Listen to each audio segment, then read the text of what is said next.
You got me, baby, I got your back. Looking at you, thinking about all of the ways that you know me. I can't get enough. We got the future, burning the past, good and the bad, making it last. Assalamualaikum warahmatullahi wabarakatuh. Selamat berjumpa kembali kawan-kawan mahasiswa Fakultas Geografi. Semoga kita dipertemukan dalam kondisi yang sehat dan selalu berbahagia. Kawan-kawan sekalian, kita masuki pertemuan yang ke-12, yaitu menganalisis dan menyusun peta resiko. Seperti kebiasaan kawan-kawan, untuk memulai perkuliahan kita, marilah sejenak kita berdoa. Semoga ilmu yang kita pelajari nantinya menjadi ilmu yang bermanfaat, dan semoga kedua orang tua kita, guru-guru kita yang telah mengajarkan kebaikan dan juga ilmu-ilmunya kepada kita mendapat balasan yang setimpal di sisi Allah, serta mereka dimuliakan karena perbuatannya. Berkaitan dengan tes COVID yang ada di negara kita, mestinya kita juga sudah mengetahui beberapa jenis tes dalam untuk mengidentifikasi seseorang tertular COVID atau tidak. Beberapa tes tersebut yaitu tes rapid antibody, ada swab antigen dan swab PCR. Masing-masing mempunyai tata cara dan manfaat tersendiri tentunya. Kemudian apa bedanya antibody dan antigen? Antibody adalah kekebalan khusus terhadap mikroorganisme. Dalam hal ini bisa berupa virus atau bakteri yang sudah terbentuk dan terdeteksi di dalam darah yang dikenal dengan nama imunoglobulin atau biasa disingkat dengan IG. IG sendiri ada dua macam, yaitu IgM dan IgG.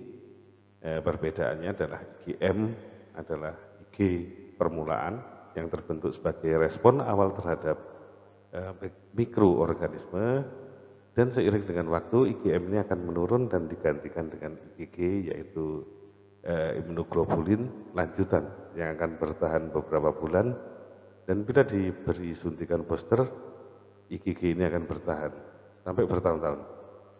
Sedangkan antigen adalah bagian dari tubuh kuman. Kemudian swab antigen berarti pemeriksaan apus hidung untuk mencari bagian-bagian tubuh kuman termasuk virus.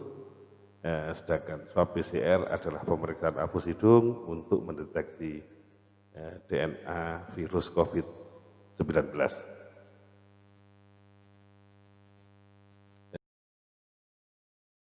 Selanjutnya kawan-kawan, kita kembali ke perkuliahan kita. Tujuan dari pertemuan ini adalah kawan-kawan mahasiswa mampu membuat, menganalisis peta ancaman, kerentanan, dan kapasitas yang tentunya apabila ketika peta ini di-overlay akan menjadi peta resiko. Selanjutnya kita memasuki ke konsepsi peta resiko bencana. Pengkajian resiko bencana merupakan sebuah pendekatan untuk memperlihatkan potensi dampak negatif yang mungkin timbul akibat suatu potensi bencana yang ada. Ini menurut BNPB tahun 2016. Kemudian pada Perka nomor 2 tahun 2012 disebutkan bahwa peta resiko bencana adalah gambaran tingkat resiko bencana suatu daerah secara spasial dan non-spasial berdasarkan kajian resiko bencana suatu daerah. Peta resiko bencana merupakan overlay dari peta ancaman, peta kerentanan, dan peta kapasitas. Peta-peta tersebut diperoleh dari berbagai indeks yang dihitung dari data-data dan metode perhitungan tersendiri. Sedangkan menurut LPBINU tahun 2017, peta risiko adalah peta yang menunjukkan tingkat risiko suatu wilayah dan atau masyarakat terhadap suatu bencana. Selanjutnya ini sudah pernah kita sampaikan pada pertemuan berikutnya, yaitu metode penyusunan peta risiko bencana, di mana peta risiko sekali lagi merupakan overlay atau tumpang susun dari peta ancaman, peta kerentanan, dan peta kapasitas.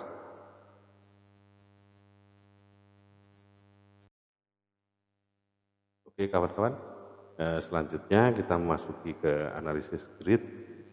Kenapa analisis grid ini dibutuhkan? Karena analisis grid ini merupakan salah satu perwakilan dari unsur-unsur 3 dimensi, di mana bencana pelingkupannya adalah melingkupi dari permukaan bumi, bukan hanya dari bidang datar yang dapat kita lihat dari atas, tapi juga melingkupi 3 dimensi seperti pada kasus-kasus longsor tentunya.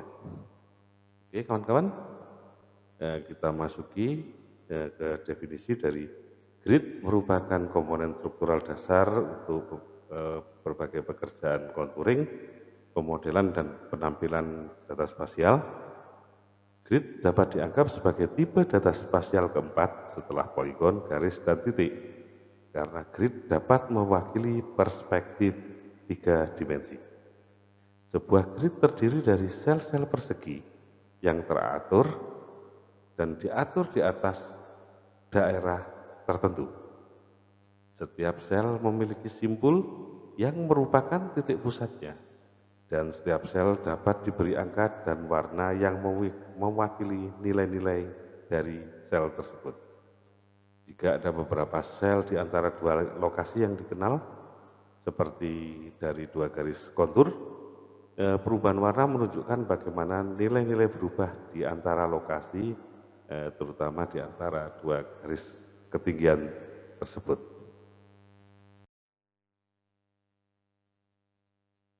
Kemudian kita memasuki ke beberapa cara pembuatan grid. Yang pertama melalui interpolasi, yang merupakan proses estimasi nilai grid menggunakan pengamatan yang terukur dari suatu file titik.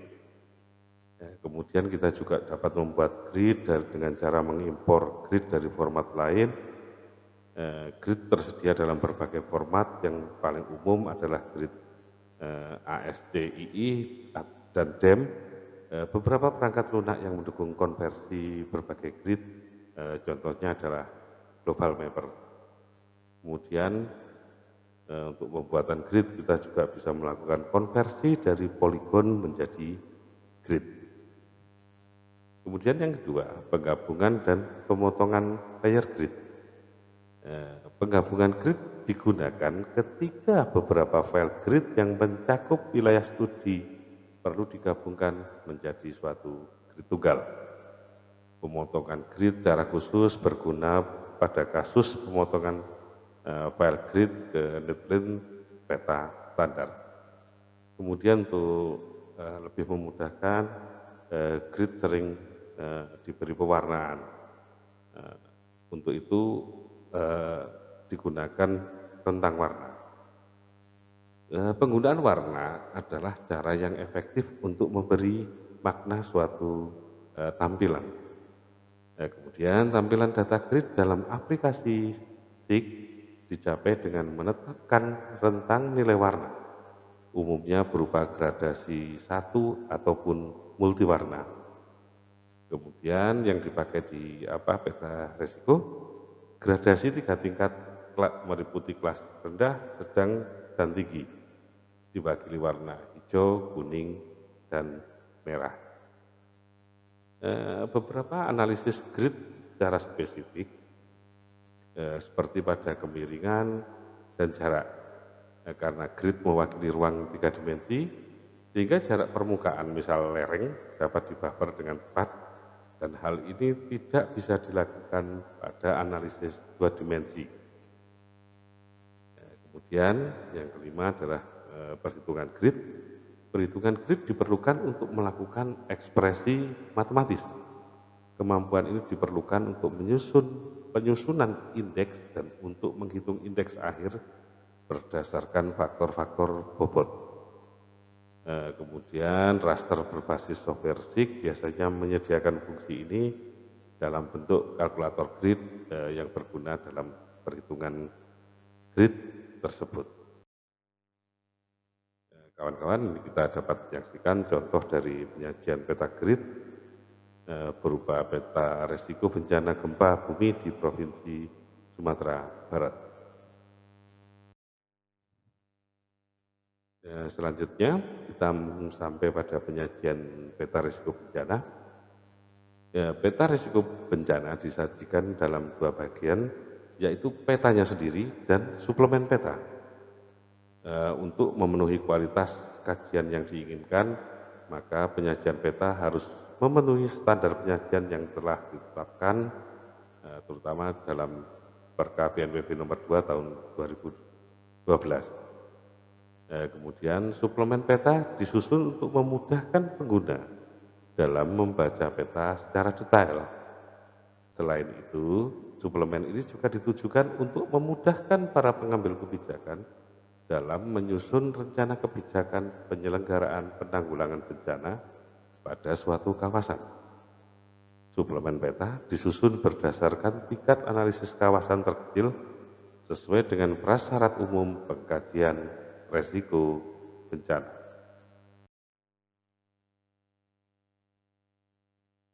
Kemudian untuk menyajikan suatu peta mestinya kita juga harus memahami tentang konsepsi dari kartografi.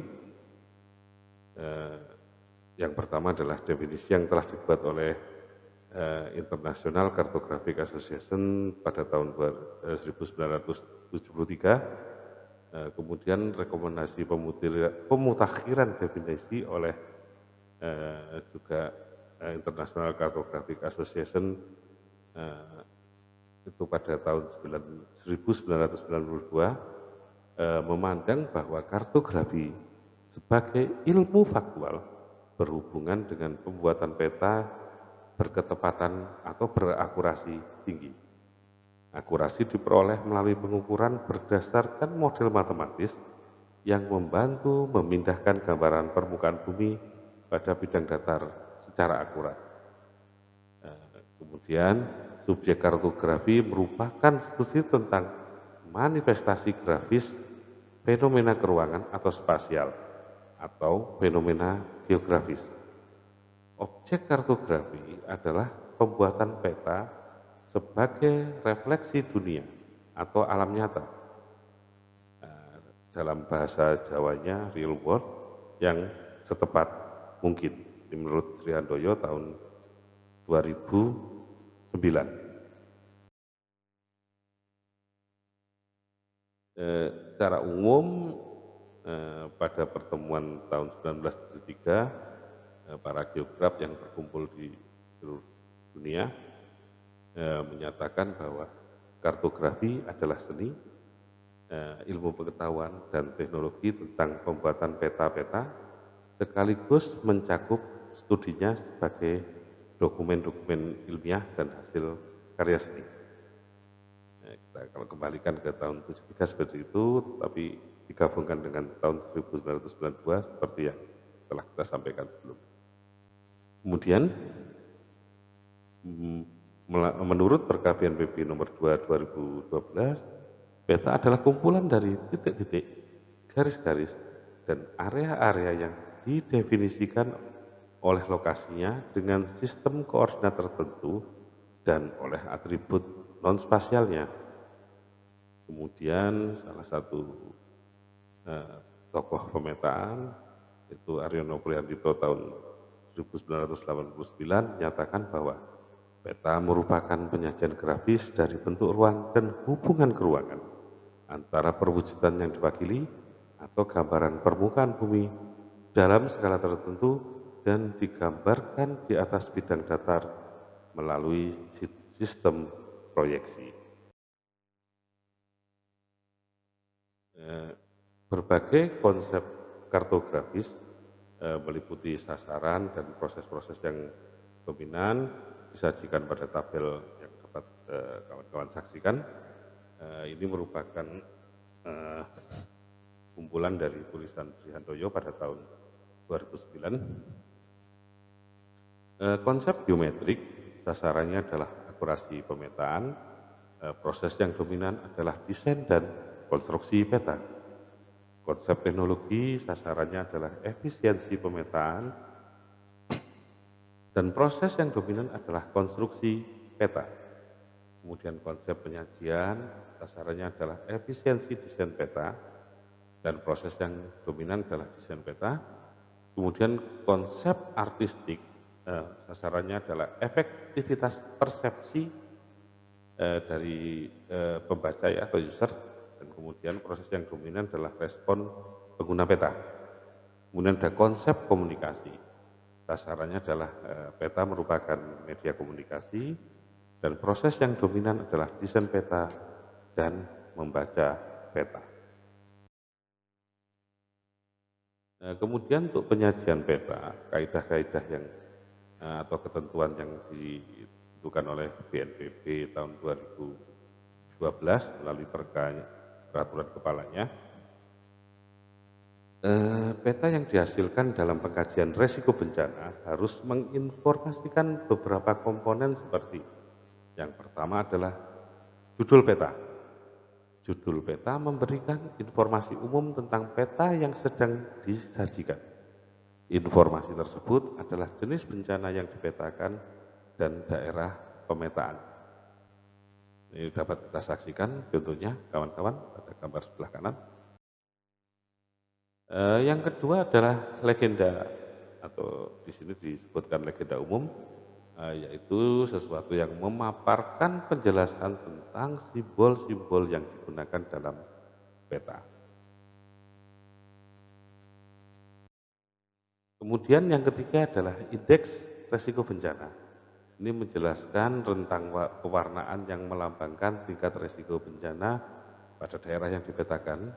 Kita dapat melihat pada sebelah kiri adalah rendah berwarna hijau, dan semakin ke kanan semakin kuning menunjukkan sedang, dan semakin ke kanan lagi menunjukkan warna merah, gradasi ya, dari hijau ke merah, kuning ke merah. Merah melambangkan tingkat yang lebih tinggi.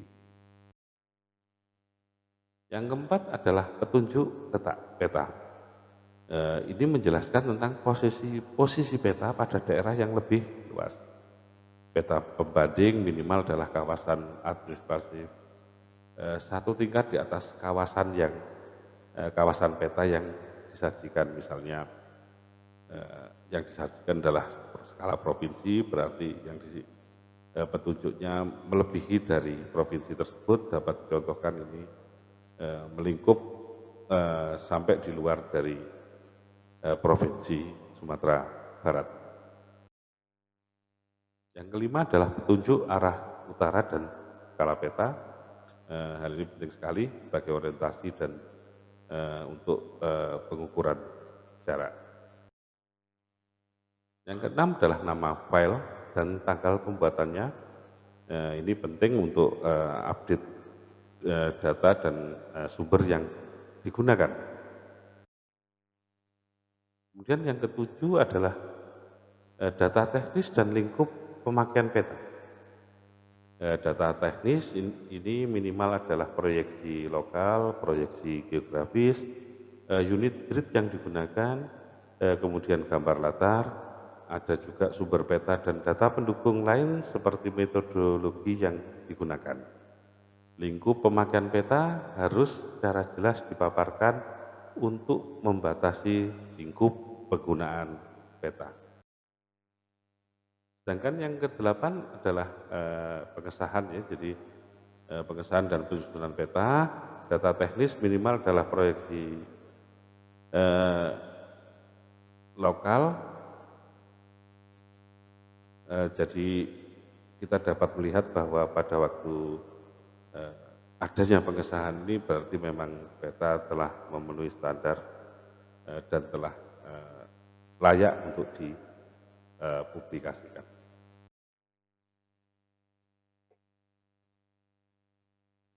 Untuk penyajian peta juga meliputi peta yang ditampilkan ini berada pada kertas ukuran A1. Peta yang dihasilkan dalam pengkajian resiko bencana harus menginformasikan beberapa komponen seperti yang pertama adalah tentunya suplemen peta tadi yang disusun untuk memudahkan pengguna dalam membaca peta secara detail. Selain itu, suplemen ini juga ditujukan untuk memudahkan para pengambil kebijakan dalam penyusun rencana kebijakan penyelenggaraan penanggulangan bencana pada suatu kawasan. Suplemen peta disusun berdasarkan tingkat analisis kawasan terkecil sesuai dengan prasyarat umum pengkajian resiko bencana. Mungkin kawan-kawan juga sudah pernah melihat ya, jadi ada peta geologi dan suplemennya. Di situ berisi banyak keterangan tentang kondisi-kondisi geologi yang ditampilkan, yang tentunya tidak akan dapat ditampilkan secara detail pada peta sehingga perlu dijelaskan dalam suatu suplemen.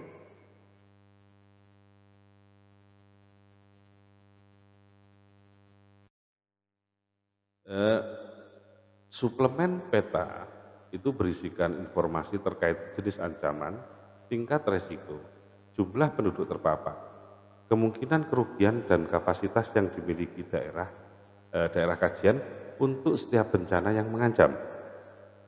Suplemen peta disusun dengan menggunakan matriks seperti berikut. Di bawah ini kawan-kawan dapat menyaksikan, terdiri dari kolom nomor, tentunya ada lokasi, kabupaten, kecamatan, kelurahan, kemudian ada jenis ancamannya, ada tingkat resiko, ada ancaman, ada kerentanan, meliputi keterpaparan jiwa, harta benda, dan lingkungan. Kemudian juga ada kapasitas. Ini tentunya harus ada dalam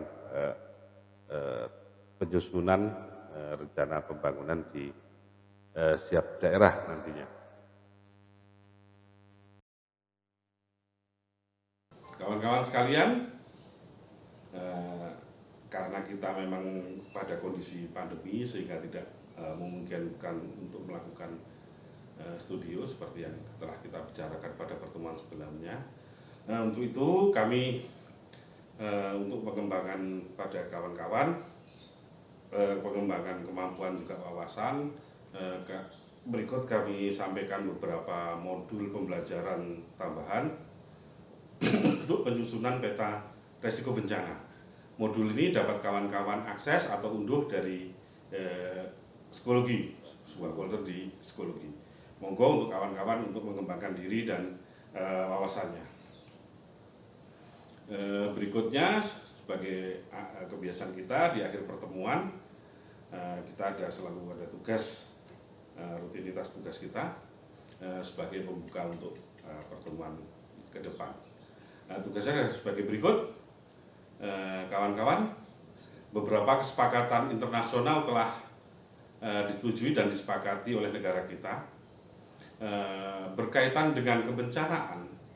Apa yang menjadi dasar pengarus utamaan PRB atau pengurangan risiko bencana dalam pembangunan? Saya ulangi sekali lagi, apa yang menjadi dasar pengarus utamaan PRB dalam pembangunan yang kaitannya dengan kesepakatan internasional yang negara kita telah ikut menandatanganinya.